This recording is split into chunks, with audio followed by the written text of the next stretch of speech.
Vascaíno do Cerrado.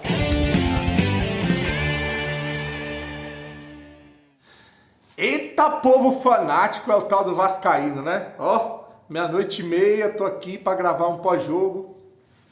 Depois de mais uma vitória do Vasco, depois de esperar tanto tempo para a gente ver o Vasco voltar a jogar, a gente assiste 2 jogos em um dia com 2 vitórias. Vamos falar um pouco sobre fazer um resumo sobre o dia do Vascaíno hoje. Antes eu vou pedir uma moral, deixa o joinha, deixa o like, se inscreve no canal, que é importante para a gente ser indicado no YouTube.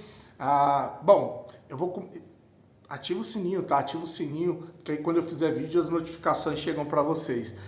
Aí eu trouxe o pós-jogo aqui falando do Campeonato Carioca, né? A vitória do Vasco, com destaque para o Capasso, o Orediano, o Raus e o garoto, né? O Leandrinho, que uma grata surpresa, além de ter feito uma excelente partida, fez um baita de um golaço e deu a vitória para o Vasco numa competição que normalmente a gente começa atrás e depois tem que correr atrás do prejuízo, principalmente por jogar com times alternativos no começo do campeonato. O Carioca é aquele negócio, a gente desvaloriza, a gente fala que não presta mais, né, que devia jogar com time reserva, mas na hora que chega os clássicos, na hora que chega as decisões, ninguém quer perder. E se o Vasco fica de fora das semifinais e finais, a gente cai matando. Então, é lógico que é importante começar a vencer no Campeonato Carioca, para lá na frente, são 11 jogos para o Vasco, lá na frente a gente está entre os 4 que vão disputar a semifinal do Campeonato Carioca e a Copa do Brasil.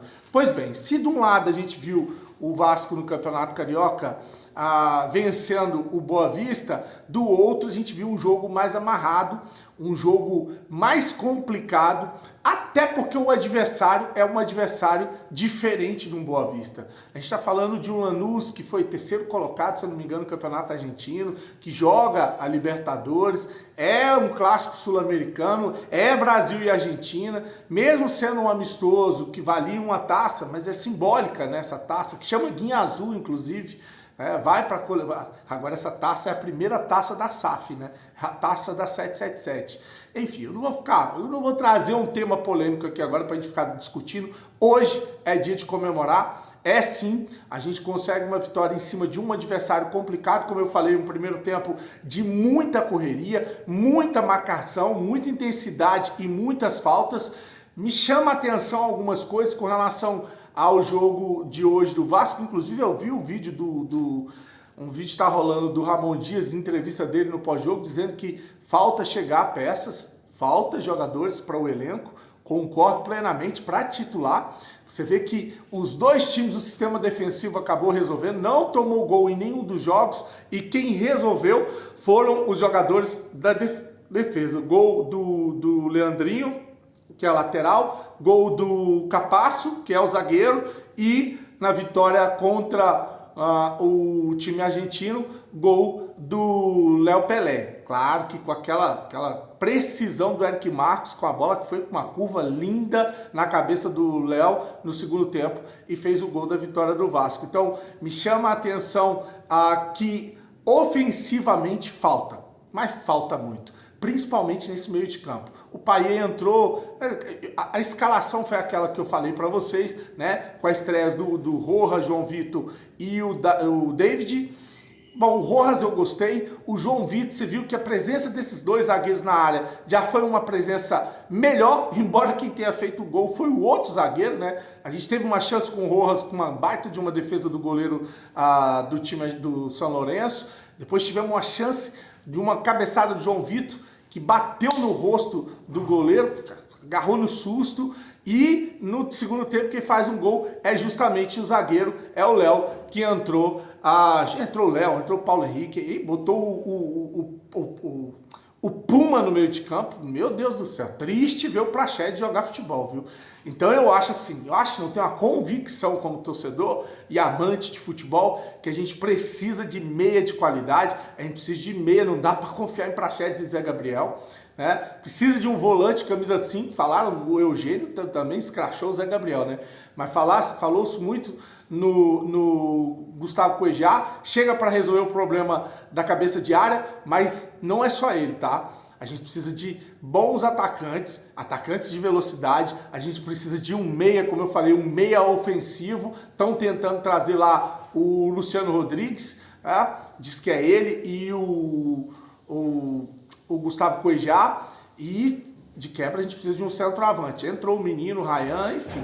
Eu gostei dos dois jogos, embora o segundo jogo foi um jogo mais truncado, um jogo mais complicado, mas a gente conseguiu a vitória, que é o importante para esses primeiros desafios do Vasco na temporada. Fica exposto que do meio para frente precisamos de contratações urgentemente. E, como eu falei aqui, defensivamente a gente tem bons nomes, boas peças. Gostei do Rojas jogando de lateral, ele pode ser uma opção na zaga. Gosto do Medel, gostei do João, da estreia do João. O David tentou algumas coisas, mas não mostrou muito, nem ele, nem o Rossi no primeiro tempo. O Verratti meio apagado, o Payet entra também. É o que eu falei, ofensivamente, do meio para frente, a gente precisa de contratações urgentemente, tá bom? Mas começamos com o pé direito, com uma vitória, tanto no Campeonato Carioca, quanto aí nesse amistoso sul-americano. Lembrar que no domingo o Vasco entra em campo 2 vezes, agora vão ser jogos simultâneos, porque o Vasco entra 9h30, se eu não me engano é 8h30 no Campeonato Carioca, contra o Sampaio Corrêa do Rio de Janeiro, e às 9h30, 8h30 no Campeonato Carioca, e às 9h30 no domingo é o amistoso contra o Deportivo Maldonado. Dá pra gente buscar mais 2 vitórias e encerrar esses amistosos com vitória, e as 2 primeiras rodadas do Campeonato Carioca com vitória também. É estrear de pé direito, mas claro, tendo uma convicção que mesmo estando bom, está muito longe do ideal, tá? Precisamos de reforço urgentemente, e que o senhor Alexandre Matos consiga fazer ou tirar algum coelho da cartola com relação a essa empresa vagabunda que está operando o Vasco com o dinheiro do Vasco. Mas como eu falei, hoje, agora, no vídeo de pós-jogo, depois de 2 vitórias, não é dia da gente ficar aqui esbravejando, xingando, porque a gente está feliz, né? Depois de tanto tempo sem ver vitória, a gente está feliz. Desculpa que eu estou bem cansado e com sono. Hora dessa, meia-noite, acho que 00h30, o vídeo vai pro canal 1h da manhã. Enfim, você que é fanático pelo Vasco, valeu por dar uma força pro canal, curte, se inscreve. Até amanhã, fique com Deus. Durma bem, com vitórias e saudações vascaínas.